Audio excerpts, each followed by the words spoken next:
Hi, I'm Ian White. I'd like to tell you about emergency essence. It's our most widely used remedy.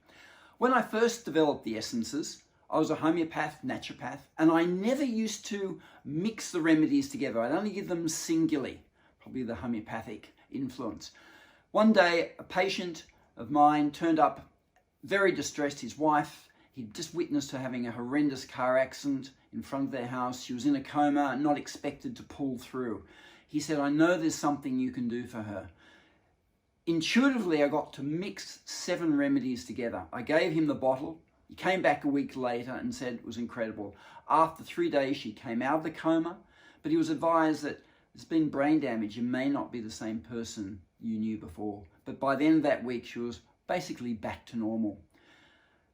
So that was the genesis of the emergency essence. It's a great remedy to help bring about calmness in a crisis. What we've got happening now very much with COVID is for despair, black night of the soul, emotional upset. Normally with our remedies, you take them morning and night, 7 drops. But the emergency essence, you can take it every 15 minutes if you need to, if someone's very upset. It helps bring reassurance, comforts them. It's a very calming remedy, also very grounding. Things very important at this point in time. It contains some stunning flowers like the Waratah fringe violet.